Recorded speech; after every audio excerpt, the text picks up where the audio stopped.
నమస్తే, నేను మీ ఎస్ఎస్వి భాస్కర్రావు. మీరు చూస్తున్నది ది ఫెడరల్ ఆంధ్రప్రదేశ్.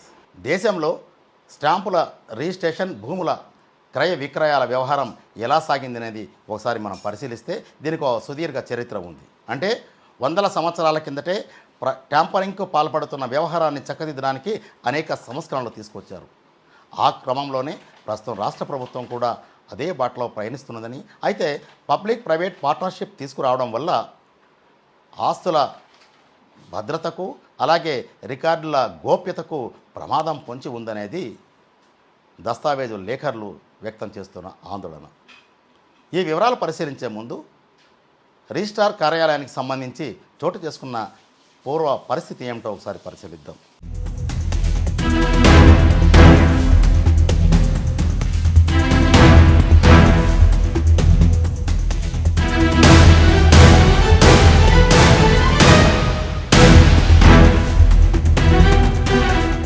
దేశంలో బ్రిటిష్ వారి కంటే ముందు ఆస్తుల విక్రయాలు, ఒప్పందాలు రాజులు లేదా నవాబుల ముద్రలతో అంటే సనద్లు, తాళపత్రాలతో చెల్లుబాటు అయ్యేవి. అయితే నకిలీ పత్రాలు సృష్టించి ఆస్తులను హస్తగతం చేసుకునే కేసులు పెరగడంతో చట్టబద్ధమైన రిజిస్ట్రేషన్ వ్యవస్థ అవసరం ఏర్పడింది.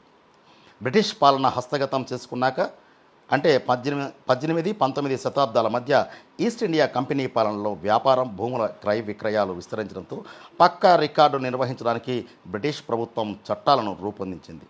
అంటే తొలి చట్టం 1864లో భారతదేశంలో అధికారికంగా రిజిస్ట్రేషన్ చట్టం తీసుకువచ్చారు. తద్వారా సబ్ రిజిస్ట్రార్ కార్యాలయాలను ఏర్పాటు చేయడం, దీనిని ఇన్స్పెక్టర్ జనరల్ ఆఫ్ రిజిస్ట్రేషన్ శాఖను కూడా ఏర్పాటు చేశారు. అయితే భారతదేశం నుంచి ఈస్ట్ ఇండియా కంపెనీ వెళ్ళిపోయిన తర్వాత భారత ప్రభుత్వం కూడా ఒక సంస్కరణ తీసుకువచ్చింది. అందులో ప్రధానంగా 1908లో వివిధ రాష్ట్రాలు, ప్రాంతాల్లో ఉన్న వేర్వేరు చట్టాలను ఏకీకృతం చేస్తూ ఇండియన్ రిజిస్ట్రేషన్ యాక్ట్ 1908ను అమల్లోకి తీసుకువచ్చారు. ఆనాటి నుంచి దేశంలో రిజిస్ట్రేషన్ల ప్రక్రియ ఈ చట్టం ఆధారంగానే నడుస్తోంది. ఈ నేపథ్యంలో తాజాగా ఏపీలో చెలరేగిన ఆందోళనకు దారితీసిన పరిస్థితి ఏమిటో చూద్దాం. జీవో నెంబర్ 396 అంటే ఏమిటి, ఇందులో ఏం పొందుపరిచారు, దీనివల్ల ఉన్న లాభ నష్టాలు ఏమిటో ఒకసారి చూద్దాం. రాష్ట్రంలో రిజిస్ట్రేషన్ల ప్రక్రియను మరింత సరళతరం చేయడం, మధ్యవర్తుల ప్రాబల్యాన్ని తగ్గించడం, పారదర్శకతను పెంచడం కోసం నిర్ణయం తీసుకున్నట్లు రాష్ట్ర ప్రభుత్వం చెబుతోంది. ముఖ్యమంత్రి నారా చంద్రబాబు కూడా ఇదే విషయం చెప్పారు. ఇటీవల రేణిగుంట సబ్ రిజిస్ట్రార్ కార్యాలయ ప్రారంభోత్సవంలో రెవెన్యూ శాఖ మంత్రి అనగాని సత్యప్రసాద్ మాట్లాడుతూ ఏం చెప్పారంటే, రాష్ట్రంలో రిజిస్ట్రేషన్ల ప్రక్రియను వేగవంతం చేసేందుకు ప్రతి జిల్లాకు ఒక రిజిస్ట్రేషన్ సేవా కేంద్రాన్ని ఏర్పాటు చేస్తామని వెల్లడించారు. అది కూడా తిరుపతిని జిల్లా కార్యాలయంలోనే అంటే రిజిస్ట్రేషన్ కార్యాలయంలో సేవా కేంద్రాన్ని ప్రయోగాత్మకంగా ఏర్పాటు చేసి తద్వారా వచ్చిన ఫలితాలను బేరేజీ వేసుకున్న తర్వాత రాష్ట్రం మొత్తం విస్తరిస్తామని ఆయన చెప్పారు. అయితే దీనికి భిన్నంగా కార్యక్రమాలు జరుగుతున్నట్లు జీవో నెంబర్ 396 జారీ చేసిన విధానం స్పష్టం చేస్తుందని దస్తావేజు లేఖర్లు ఆందోళన వ్యక్తం చేస్తున్నారు. అంటే ఈ జీవో ద్వారా సబ్ రిజిస్ట్రార్ కార్యాలయాలను ప్రైవేటీకరించడం లేదని, పౌర సేవలు సులభతరం చేయడమే లక్ష్యమని రాష్ట్ర రెవెన్యూ శాఖ మంత్రి అనగాని సత్యప్రసాద్ స్పష్టం చేస్తే ముఖ్యమంత్రి నారా చంద్రబాబు కూడా దీనిని సమర్థించారు. ఈ చర్యను నిరసిస్తూ డాక్యుమెంట్ రైటర్లు నిరసనలు సాగిస్తున్నారు. అందులో భాగంగానే కడప జిల్లా మైదుకూరు సబ్ రిజిస్ట్రార్ కార్యాలయం వద్ద కూడా నిరసనలకు దిగారు. పెన్ డౌన్ చేసి రిజిస్ట్రేషన్లు కూడా ఆగిపోయాయి. ఈ విజువల్స్లో ఆ దృశ్యాలను చూడవచ్చు. ఇదిలా ఉంటే సేవలు, క్యూ లైన్లు లేకుండా వేగవంతమైన పారదర్శక సేవలు అందిస్తామని ప్రభుత్వం చెబుతోంది. పాస్పోర్టు కార్యాలయాల తరహాలోనే రిజిస్ట్రేషన్ శాఖలో సేవా కేంద్రాలు తీసుకొని రావడం వల్ల అనేక సమస్యలు ఉన్నాయని ఆందోళన వ్యక్తమవుతోంది. ప్రైవేట్ సర్వీస్ ఛార్జీల భారం ప్రజలపై పడే అవకాశం లేకపోలేదు. ఆధునిక డిజిటల్ వ్యవస్థ ఉన్న 5 లక్షల మంది లేఖర్లు, స్టాంప్ వెండర్ల ఉపాధి దెబ్బతింటుంది. సింగిల్ విండో విధానం, ప్రైవేట్ వ్యక్తుల చేతుల్లో ప్రాపర్టీ డేటా భద్రతకు ముప్పు ఏర్పడే ప్రమాద సంకేతాలే ఎక్కువ ఉన్నాయని అంచనా వేస్తున్నారు. 396 జీవో వల్ల కలిగే ప్రయోజనాలు లేదా సమస్యలు డాక్యుమెంట్ రైటర్లు, స్టాంప్ వెండర్లకు జీవనానికి ముప్పు ఏర్పడిందా అంటే అవుననే అంటున్నారు. కక్షిదారుడి ఆస్తికి భద్రత, కార్యాలయాల్లో రికార్డులు భద్రమేనా అనే సందేహాలు కూడా వ్యక్తమవుతున్నాయి. ఈ అంశాల్లోకి వెళ్లే ముందు అసలు డాక్యుమెంట్ రైటర్లకు ఎలాంటి ప్రమాదం ఏర్పడింది, అలాగే స్టాంపుల విక్రేతలకు కూడా ఎలాంటి పరిస్థితి ఎదుర్కొంటున్నారనే విషయాన్ని మనం పరిశీలిస్తే, స్టాంపులు రిజిస్ట్రేషన్ శాఖలో పబ్లిక్ ప్రైవేట్ పార్టిసిపేషన్ విధానం వెనుక తమ ఉనికికి అలాగే ఉపాధిని దెబ్బతీసే కుట్ర ఉందనేది డాక్యుమెంట్ రైటర్లు ఆందోళన వ్యక్తం చేస్తున్నారు. సాంకేతికంగా సైట్లు అప్డేట్ చేయడం సర్వసాధారణం. అయితే ఈసారి ఏకంగా మా బతుకులకే ప్రభుత్వం ఎసురు పెట్టింది అని డాక్యుమెంటరీ రైటర్ల సంఘం తిరుపతి జిల్లా సహాయ కార్యదర్శి ఆందోళన వ్యక్తం చేశారు. ఆయన ఏమంటున్నారో ఆయన మాటల్లో వినండి. నా పేరు సైదాన్ వలి, చిన్న అని పిలుస్తారు. నేను డాక్యుమెంట్ రైటర్, తిరుపతి డిస్టిక్కి జాయింట్ సెక్రటరీ. ఇక్కడ విషయం ఏంటంటే, ఇప్పుడు మన ప్రభుత్వం వారు ప్రవేశపెట్టిన జియో నెంబర్ 396 అనే విధానాన్ని ఫ్రంట్ ఆఫీస్ కింద పెడతామనేసి అంటున్నారు. ఇక్కడ వీళ్ళు పెట్టేదానివల్ల ఏంటంటే, ఆల్రెడీ సాంకేతికంగా కానీ టెక్నికల్గా కానీ ప్రతి సంవత్సరంలో లేకపోతే సంవత్సరంలో 2-3 సార్లు అప్డేట్ అనేది చేస్తూనే వచ్చినారు. కానీ ఇప్పుడు ఏంటంటే, ఇప్పుడు ఈ జియో నెంబర్ 396 అనేది ప్రవేశపెడుతూ దీనివల్ల ఏంటంటే, ఇక్కడ కొన్ని లక్షల కుటుంబాలు డాక్యుమెంట్ రైటర్లు ఒకటే కాకుండా డాక్యుమెంట్ రైటర్తో పాటు అనుసంధానంగా ఒక స్టాంప్ వెండరు, అసిస్టెంట్లు, ఆపరేటర్లు వీళ్ళందరూ దీన్ని నమ్ముకొని బతుకుతున్నారు, ఒక రైటర్ని దృష్టిలో పెట్టుకొని. ఇప్పుడు రైటర్లకు పని కల్పించే పని లేకుండా చేయడం వల్ల వీళ్ళందరూ రోడ్డున పడే అవకాశాలు ఉన్నాయి. దీన్ని ప్రభుత్వం వారు దృష్టిలో పెట్టుకొని మేము ఏదైతే మేము కొనసాగిస్తున్నామో దాన్ని మాకు మళ్ళీ తిరిగి మా యొక్క పునరుత్పత్తి అన్నట్టు మా యొక్క వృత్తిని మళ్ళీ కొనసాగించే విధంగా ప్రయత్నం చేయాలనేసి ప్రభుత్వ వారిని కోరుకుంటూ మా యొక్క విధి విధానాలకి ఎటువంటి ఆటంకాలు భంగాలు కలగకుండా చూసుకోమని ప్రభుత్వం వారిని వినిపిస్తున్నాం. మన తిరుపతి జిల్లాలో దాదాపు 18 ఆఫీసులు ఉన్నాయి. ఆ 18 ఆఫీసుల్లో తిరుమల ఆఫీసు పక్కన మినహాయింపు చేస్తే 17 ఆఫీసులు ఉన్నాయి. ఈ 17 ఆఫీసుల్లో సుమారు నాకు తెలిసి ఒక 1000 నుంచి 1500 మంది పైనే ఈ వృత్తిని కొనసాగిస్తున్నారు.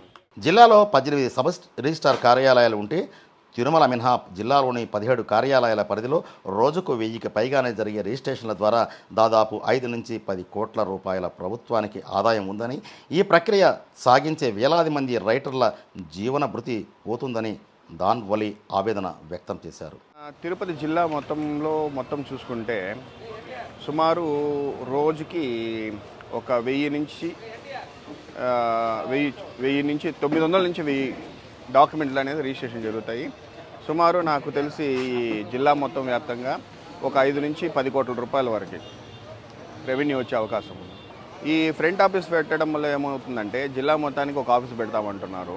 ఇక్కడ వాళ్ళే దస్తావేజులు తయారు చేసి చెక్ స్లిప్ కొట్టేసి పీడీలు వాళ్ళే కొట్టేసి వాళ్ళే రిజిస్ట్రేషన్ చేయించి పంపించేస్తాము, వీలైనంత ఎంత తొందర అయితే అంత తొందరలో రెడీ చేసి మీకు రిజిస్ట్రేషన్ చేసి పంపిస్తాము అనేసి అంటున్నారు.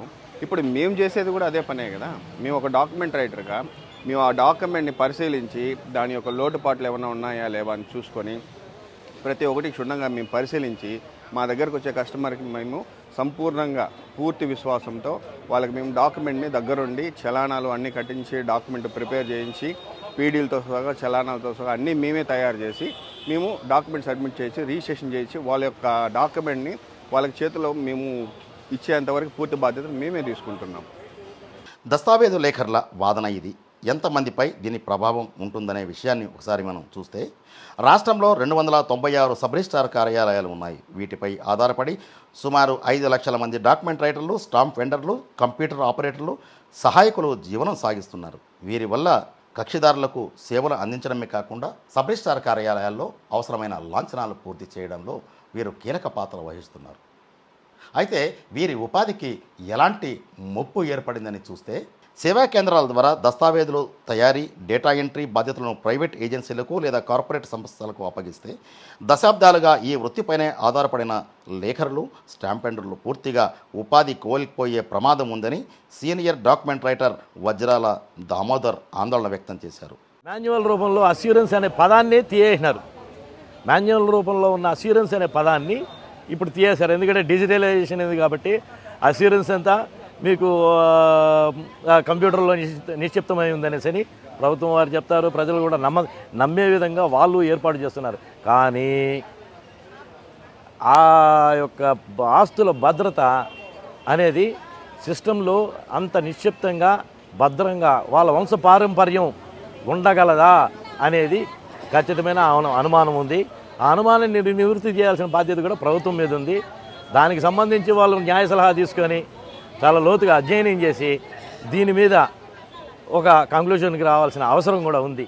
396 జీవో వల్ల ఆస్తుల భద్రతకు సాంకేతికంగా రికార్డులకు ముప్పు ఏర్పడుతుందా, గోప్యత ఉంటుందా? ఇప్పుడే సబ్ రిజిస్ట్రార్ కార్యాలయాల్లో ప్రభుత్వ సిబ్బంది పనిచేస్తుంటే ట్యాంపరింగ్కు లేదా డాక్యుమెంట్లు సంతకాలు మార్పిడి ఇతర అనేక అవకతవకలు రోజు మనం పత్రికల్లో చూస్తున్నాం. వివాదాలు చెలరేగుతున్నాయి, న్యాయస్థానాలు కూడా ఆక్రమిస్తున్నారు. అదే సందర్భంలో సేవా కేంద్రాలు ఏర్పాటు చేసి పబ్లిక్ ప్రైవేట్ పార్ట్నర్షిప్ అందుబాటులోకి తీసుకొస్తే పరిస్థితి ఎలా ఉంటుందనేది కూడా ఇక్కడ దస్తావేజు లేఖల నుంచి వ్యక్తమవుతున్న ఆందోళన. కానీ సబ్ రిజిస్ట్రార్ కార్యాలయాల అధికారులు మాత్రం అదేం లేదు, సేవలన్నీ పారదర్శకంగా ఉంటాయి, చక్కగానే సవ్యంగానే సాగుతాయని చెబుతున్నారు. ఆస్తుల భద్రత సాంకేతిక లోపాలు తలెత్తే అంశాన్ని పరిశీలిస్తే కేవలం లేఖర్ల ఉపాధి కాకుండా ఆస్తుల విక్రయాల్లోనూ అనేక సమస్యలు వస్తాయని ఆందోళన వ్యక్తమవుతుంది. డేటా లీకేజ్, సెక్యూరిటీ వంటి సమస్యలు ఉత్పన్నమయ్యే అవకాశం లేకపోలేదని అంచనా వేస్తున్నారు. భూములు, ఆస్తులు, వంశపారపర్యంగా వచ్చే ఆస్తి పంపకాల వివరాల డేటాను ప్రైవేట్ కంపెనీల చేతిలో పెడితే పౌరుల వ్యక్తిగత వివరాల గోప్యతకు భంగం వాటిల్లుతుందని డాక్యుమెంట్ రైటర్ వజ్రాల దామోదర్ అభిప్రాయపడ్డారు. ప్రభుత్వం వారు తీసుకొని వచ్చిన 396 జీవో ప్రకారం దాంట్లో ఉండేదేమి పబ్లిక్ ప్రైవేట్ పార్ట్నర్షిప్. దీని ప్రకారం ఇది పబ్లిక్ సెక్టార్కి మారే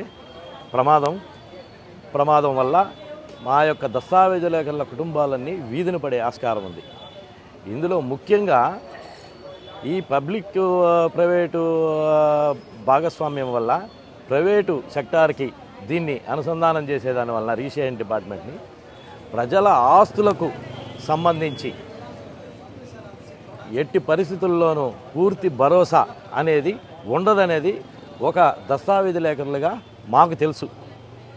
ఎందుకంటే ఎంత ఎడ్యుకేటెడ్ పర్సన్ అయినా కానీ ఒక లీగల్ ఇష్యూస్ వచ్చినప్పుడు ఆ డాక్యుమెంట్ దస్తావేజులోని లీగల్ కంటెంట్స్ని అతను సాల్వ్ చేసుకోలేడు.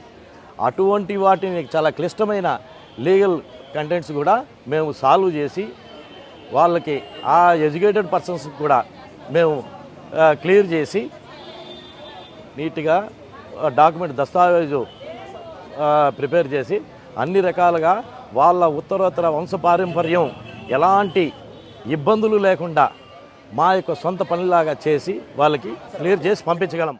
అంటే దీనివల్ల లీగల్ సమస్యలకు ఆస్కారం ఉందా లేదంటే పారదర్శకంగానే కక్షిదారులకు మేలు జరుగుతుందా అనే విషయాన్ని ఒకసారి మనం చూస్తే దస్తావేజు లేఖర్లు చట్టపరమైన లోతుపాతులను పరిశీలించి పత్రాలు రాస్తారు. కేవలం ప్రైవేట్ ఆపరేటర్ల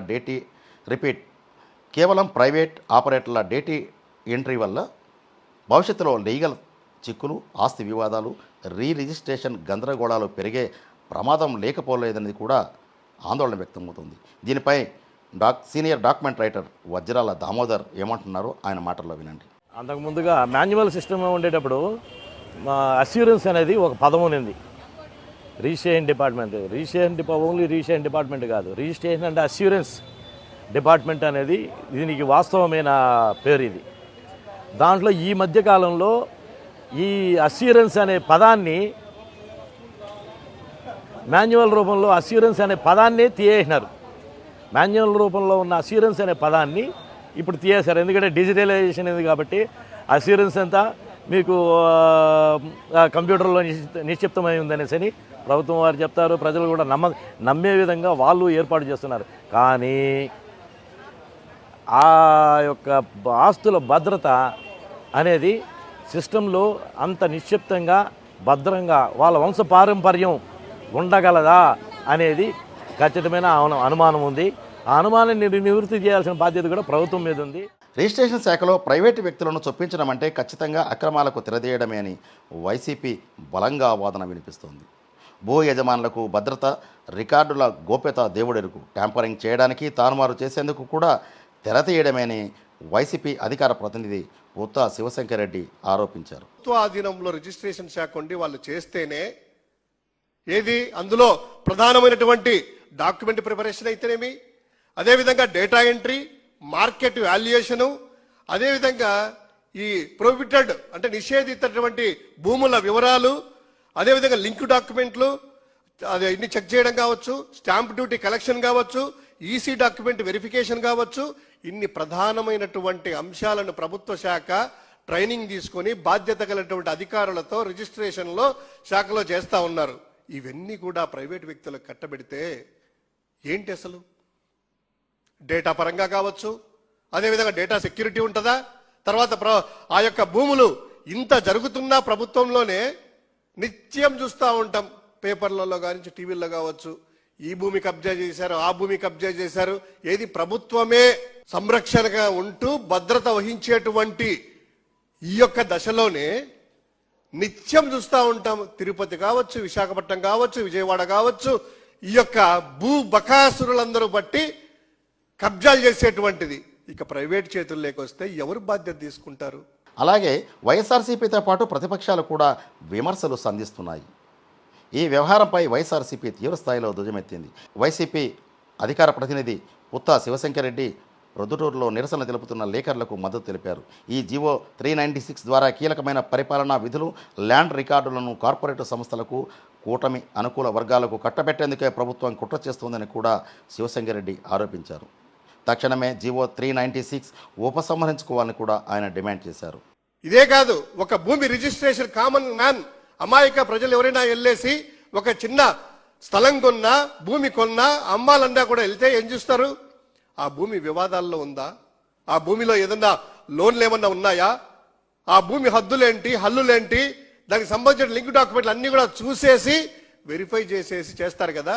అదే ప్రైవేటు వ్యక్తుల్లోకి వెళితే ఈ యొక్క వివరాలన్నీ కూడా, ఏదైతే వివాదాలు ఉన్నాయో భూములని, ఏదైతే ఈ యొక్క ప్రైమ్ ఏరియాలో ఉన్నటువంటి ఆ యొక్క భూములని ప్రైవేటు వ్యక్తుల చేతులకి, రియల్ ఎస్టేట్ వ్యాపారులకు, భూ కబ్జాదారులకి వెళ్తే వాళ్ళ యొక్క యజమానులను బెదిరించేసేసి తీసుకోవడానికి అవకాశాలు లేవా? దస్తావేజు లేఖర్లు ఎందుకు పెన్ డౌన్ చేస్తున్నారు?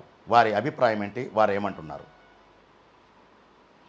జీవో నెంబర్ 396ను రద్దు చేయాలని డిమాండ్ చేస్తూ దస్తావేజు లేఖర్ల సంఘం జూలై 20వ తేదీ నుంచి ఈ నెల 31 వరకు రాష్ట్ర వ్యాప్తంగా పెన్ డౌన్కు పిలిపించి నిరసనలకు దిగింది. దీంతో రాష్ట్రంలో డాక్యుమెంట్ రైటర్లు పెన్ డౌన్ సమ్మె కారణంగా రాష్ట్ర ప్రభుత్వానికి భారీగానే ఆదాయానికి గండిపడింది.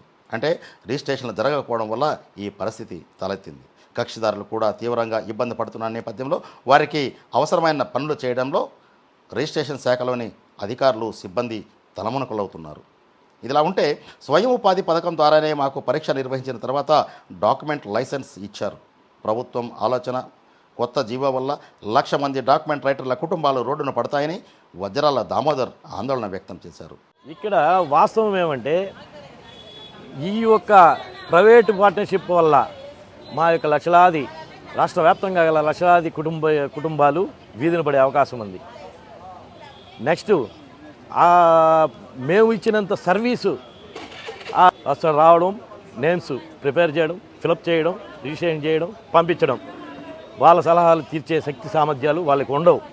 కానీ ప్రైవేటీకరణ చేసినా కానీ మా యొక్క వృత్తి భద్రత, ఇన్ని ఏళ్లుగా ఉండేదానికి వృత్తి భద్రత కల్పించమని మేము ప్రభుత్వాన్ని రెన్యువల్ చేసి ఇవ్వాల్సింది, మరియు కొత్త లైసెన్సులు జారీ చేయాలని కూడా మేము ప్రభుత్వాన్ని కోరుతున్నాం. రాష్ట్రంలో దస్తావేజు లేఖర్ల నిరసన కార్యక్రమాల వల్ల, ప్రభుత్వం తీసుకొచ్చిన 396 జీవో వల్ల ప్రభుత్వానికి ఎలాంటి నష్టం జరిగింది, ఆదాయానికి గండిపడిందని ఒకసారి చూస్తే, సాధారణంగా స్టాంపులు రిజిస్ట్రేషన్ శాఖ ద్వారా రాష్ట్ర ప్రభుత్వానికి ఏడాదికి 10,000 కోట్ల నుంచి 12,000 కోట్ల రూపాయల వరకు ప్రభుత్వానికి ఆదాయం వస్తుంది. అంటే సగటున రోజుకు 40 కోట్ల నుంచి 60 కోట్ల రూపాయలు ఆదాయం ఉంటుందనేది రిజిస్ట్రేషన్ శాఖలోని అధికార వర్గాల సమాచారం. ఈ 10 రోజులు డాక్యుమెంట్ రైటర్ల పెన్ డౌన్ సమ్మె కారణంగా రిజిస్ట్రేషన్ నిలిచిపోయి ప్రభుత్వ ఖజానాకు సుమారు 500 కోట్ల నుంచి 600 కోట్ల వరకు భారీగానే రాబడికి గండిపడిందని అంచనా వేస్తున్నారు. ఇదిలా ఉంటే పాత పద్ధతిలో స్టాంపులు లేకపోవడం, కొత్తగా అమల్లోకి తెచ్చిన ఈ స్టాంపుల కొరత వల్ల స్టాంప్ వెండర్లు కూడా ఇబ్బంది పడుతున్నారు. తమ జీవితాలకు ప్రతిబంధకంగా మారిన ఈ స్టాంపుల స్థానంలో పాత పద్ధతిలోనే స్టాంపులు అందుబాటులోకి తీసుకుని రావాలని స్టాంప్ వెండర్ సి కల్పన డిమాండ్ చేశారు. సి కల్పనమ్మ, నేను వెండర్ని, స్టాంప్ వెండర్ని. ఇక్కడ గత 3 సంవత్సరాలు 4 సంవత్సరాల నుంచి మాకు ఈ స్టాంపులు అనేసి ఒకటి పెట్టేస్తున్నారు, మామూలు స్టాంపులను తీసేస్తున్నారు గత ప్రభుత్వము. ఇప్పుడు ప్రస్తుతం ఈ స్టాంపులు లేక, మామూలు స్టాంపులు లేక ఇబ్బంది పడుతున్నాము. ఈ స్టాంపులకి ఏమంటే ప్రైవేట్ చేసిన దానివల్ల వాళ్ళు ప్రైవేట్గా ఏం చెప్తున్నారంటే దస్తావేజులకు వచ్చిన డిఎస్డీలని వాటిని మాకు కట్టిస్తే మేము మీకు పేపర్లు ఇస్తాం, స్టాంప్ పేపర్లు ఇస్తామన్నారు అప్పుడు. ఇప్పుడు కూడా అది కొంచెం అదే పరిస్థితిలోనే ఉన్నాం మేము. మాకు ఈ స్టాంపుల కన్నా పబ్లిక్ వాళ్ళ ఎక్కువగా మామూలు స్టాంపులనే అడుగుతున్నారు. స్టాంప్ పేపర్లు వాల్యూస్ అవి బాగున్నాయి, గట్టిగా ఉంది, ఆ పేపర్లు మాకు ఎక్కువ రోజులు వస్తాయి, మన్నితగా ఉంటుంది అని అడుగుతున్నారు. ప్రస్తుతం ఇప్పుడు మాకు తిరుపతి జిల్లాలో కానీ ఎక్కడ కానీ మామూలు స్టాంపులు అనేటివి ఎక్కడ దొరకడం లేదు సార్. ఈ స్టాంపులనే అంటున్నారు. ప్రజలైతే ఈ స్టాంపులకి వద్దు, మాకు చాలా ఇబ్బందిగా ఉంది, మాకు మామూలు స్టాంపులే కావాలి. మేము రిజిస్ట్రేషన్లు చేసుకునేటప్పుడంతా ఆ స్టాంపులు మాకు ఎన్ని ఇయర్లు అయినా ఎప్పటి నుంచో బ్రిటిష్ కాలం నుంచి అవే ఉన్నాయి కాబట్టి మాకు అవే కావాలి, మీరు దాని గురించి మాట్లాడండి అని అందరూ ప్రజలు కూడా ఇబ్బంది పడుతున్నారు సార్. దయించి మొత్తానికి పాస్పోర్ట్ సేవా కేంద్రాల తరహాలోనే సబ్ రిజిస్ట్రార్ కార్యాలయాల్లో వ్యవహారాలను చక్కదించాలనే రాష్ట్ర ప్రభుత్వ ఆలోచన, అందుకు వీలుగా జారీ చేసిన జీవో 396 తీవ్ర దుమారమే రేపింది. దీనిపైన సర్వత్రా ఆందోళన వ్యక్తమవుతుంటే పాత పద్ధతిని పునరుద్ధరించి 396 జీవోను రద్దు చేయాలని డాక్యుమెంట్ రైటర్లు అలాగే స్టాంపుల విక్రేతలు కూడా మూకుమ్మడిగా డిమాండ్ చేస్తున్నారు. మొత్తానికి పాస్పోర్ట్ సేవా కేంద్రాల తరహాలో సేవలు వేగవంతం చేయాలనే ఆలోచన సాంకేతికంగా మంచిదే అనిపిస్తున్నా దశాబ్దాలుగా ఉన్న లేఖర్ల ఉపాధిని పరిరక్షించడం, ప్రజల ఆస్తి వివరాల భద్రతను కాపాడడం ప్రభుత్వ బాధ్యత. జీవో 396పై ప్రభుత్వం పునరాలోచన చేస్తుందో లేక ఈ పబ్లిక్ ప్రైవేట్ పార్టిసిపేషన్ మోడల్లోనే ముందుకు వెళ్తుందో చూడాలి. ఇది రాష్ట్రంలో రిజిస్ట్రేషన్ శాఖలో అలజడి చెలరేగడానికి దారితీసిన అంశం. మొత్తానికి రిజిస్ట్రేషన్ శాఖలో పబ్లిక్ ప్రైవేట్ పార్టిసిపేషన్ విధానం తీసుకురావడం వల్ల అనేక అనర్థాలున్నాయని, దీనిపైన రాష్ట్ర ప్రభుత్వం పునఃసమీక్ష చేయాలని అభ్యర్థనలు, వినతులు, నిరసనలు వ్యక్తం అవుతూనే ఉన్నాయి. దీనిపై రాష్ట్ర ప్రభుత్వం ఎలాంటి నిర్ణయం తీసుకుంటుంది, పునరాలోచన చేస్తుందా లేదా అనేది కాలమే సమాధానం చెప్పాలి. ఇది రాష్ట్రంలో రిజిస్ట్రేషన్ శాఖలో చెలరేగిన వివాదం, అలజడి. ఈ కథనం మీకు నచ్చితే కామెంట్ బాక్స్లో మీ అభిప్రాయాన్ని తెలియజేయండి. Keep watching the Federal Andhra Pradesh. SSV Bhaskar Rao, Federal correspondent, Tirupati.